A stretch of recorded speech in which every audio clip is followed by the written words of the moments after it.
Wherever you go, whatever you do, throw a little at it. Omax, Vest and Briefs. தண்ணீரை எரிவாயுவாக மாற்றம் செய்யும் கண்டுபிடிப்பு பெரும் சவாலாக இருந்ததாக விஞ்ஞானி ராமலிங்கம் கார்த்திக் தெரிவித்துள்ளார். அவருடன் நமது செய்தியாளர் சுரேஷ்குமார் நடத்திய கலந்துரையாடலை தற்போது பார்க்கலாம். நீர், நெருப்பு என ஒவ்வொன்றையும் எதிரெதிராக தான் நாம் பார்த்திருக்கிறோம்.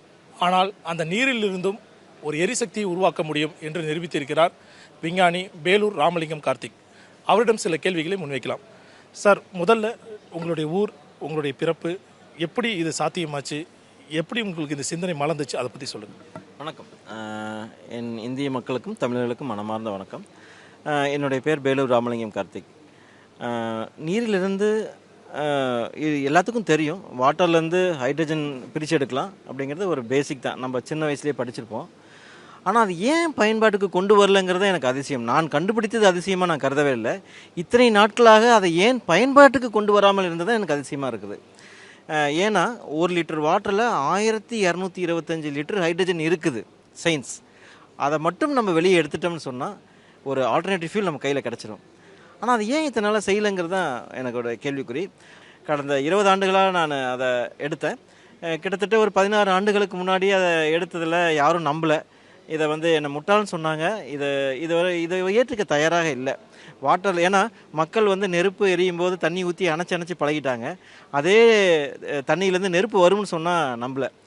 ஆனால் கடந்த ஒரு 3 ஆண்டுகளுக்கு முன்னாடி அதை நான் சாத்தியப்படுத்தினேன். என்னுடைய முயற்சி வீண் போகலை. நிச்சயமாக இந்த எரிசக்தியை கம்ப்ளீட் ஒரு ஆல்டர்னேட்டிவ் ஃபியூல்னு சொல்லலாம். இதில் சவாலாக இருந்தது என்ன? கிட்டத்தட்ட 20 ஆண்டுகள் ஆய்வுங்கும் போது ஏகப்பட்ட சவால்களை சந்திச்சிருப்பீங்க. அதில் என்னென்ன சவால்கள் நீங்கள் முக்கியமாக சந்திச்சிங்க? இது ஒரு சரியான கேள்வி.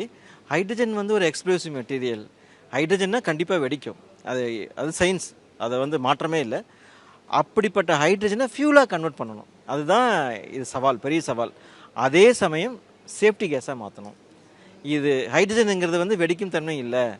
அதை நீங்கள் ஃபியூலாக கன்வெர்ட் பண்ணலாம், வீட்டிலேருந்து தொழிற்சாலை வரைக்கும் பயன்படுத்தலாங்கிறது என்னுடைய இந்த ஆய்வு. என்னோடய ஆய்வு தொடக்க நிலையிலையோ இல்லை ஆய்வகத்திலையோ இல்லை. இன்றைக்கி நான் ப்ராடக்டை கண்டுபிடிச்சி தயார் பண்ணி மார்க்கெட்டுக்கு மக்களுக்காக கொடுப்பதற்காக நான் தயாராக இருக்கிறேன். அதனால் இது மக்கள் பயன்பாட்டுக்கு வர நிலையில் இருக்கிறதுனால மக்கள் நம்புகிறாங்க. இப்போ மத்திய அரசோட சப்போர்ட் உங்களுக்கு எந்த அளவுக்கு பயனுள்ளதாக இருக்குது? அவங்க இதை பேட்டன் கொடுக்கறதாகட்டும், இதை மக்கள் மத்தியில் கொண்டு போகிறக்காகட்டும், அதுக்கான பேச்சுவார்த்தைகள் எந்த அளவில் இருக்குது? இந்த வருடம் 11வது இந்த செப்டம்பர் மாதத்தில் மத்திய எரிசக்தி துறை எங்களை அழைச்சிருந்தாங்க. முதன்மை ஆய்வக அறிவியல் ஆலோசகர் திரு கே அஜய் சூடு, அவர் தான் நம்மளுடைய நாட்டினுடைய முதன்மை அறிவியல் ஆலோசகர். அவர் என்னுடைய இந்த கண்டுபிடிப்பை பார்த்துட்டு ரொம்ப பாராட்டினார். இதை எப்படி ஆய்வகத்திலே இல்லாமல் ஒரு ஆர்என்டிலே இல்லாமல் முழுமையாக முடித்து கொண்டு வந்திருக்கீங்கன்னு ரொம்ப பாராட்டினார். இந்த மாதம் லைசன்சிங் கொடுத்து மக்கள் பயன்பாட்டுக்கு கொடுத்துடலான்னு சொல்லியிருக்காரு. இது மிகப்பெரிய அளவில் உலகளாவிய சந்தையாக இருக்குது ஆயில்ங்கிற விஷயம். இப்போது எரிபொருள் நீங்கள் இது தண்ணியிலே ஒரு எரிபொருள் கிடைக்கும் போது எந்த அளவுக்கு பொருளாதார சவால்கள் நீங்கள் சந்திக்க வேண்டியதாக இருக்கும்? உங்களுக்கு அதுக்கான அழுத்தங்கள் எதாவது வந்திருக்கா? அழுத்தங்கள் எதுவும் இல்லை. இப்போ உலகமே ஒரு ஆல்டர்னேட்டிவ் ஃபியூலை தேடிக்கிட்டு தான் இருக்காங்க. நான் இப்போ இந்தியனா இப்போ நம்ம அதை கொடுத்ததில் நமக்கு பெருமை. ஓகே, இப்போ இதோட ரேட் எந்த மாதிரி இருக்கும்? சாதாரண மக்களும் பயன்படுத்தும் வகையில் இதை லான்ச் பண்ண முடியுமா? அதுக்கான சாத்தியக்கூறுகள் எந்த மாதிரி இருக்குது? ஆக்சுவலாக உங்களுக்கு எல்பிஜி பயன்பாட்டுக்கு இப்போ உதாரணத்துக்கு வீடே எடுத்துக்கோங்களேன். எல்பிஜியில் 1 மணி நேரத்துக்கு இது 1 லிட்டர் வாட்டரை கொதிக்க வச்சிங்கன்னா 5.5 நிமிஷம் ஆகும். இந்த கேஸ் பர்டிகுலராக நம்ம கண்டுபிடிச்சிருக்க கேஸில் 1 நிமிடம் 32 செகண்டில் கொதிச்சிடும். இதுக்கு 14 பைசா தான் செலவாகுது. ஆனால் அதற்கு 63 பைசா செலவாகுது. சரி, 10 விழுக்காடு கூட இல்லை. இது ஒரு அற்புதமான ஒரு சக்தி. இப்போ வீட்டுக்கு பார்த்தீங்கன்னா 100 ரூபா செலவாகுது இதற்கு. இதெல்லாம் விட ஒரு நாளைக்கு பல லட்சம் செலவு பண்ணுறாங்க தொழிற்சாலைகளில்.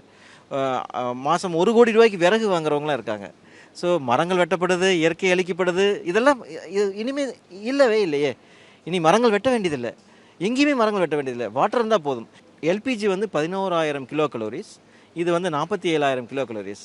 தொழிற்சாலைகளுக்கெல்லாம் அருமையாக பயன்படுத்தலாம். அதாவது உருக்கிறதுக்கு, மெல்ட்டிங், கட்டிங், வெல்டிங் எல்லாத்துக்கும் பயன்படுத்தலாம். இது ஒரு மிகச்சிறந்த ஆல்டர்னேட்டிவ் ஃபியூல்.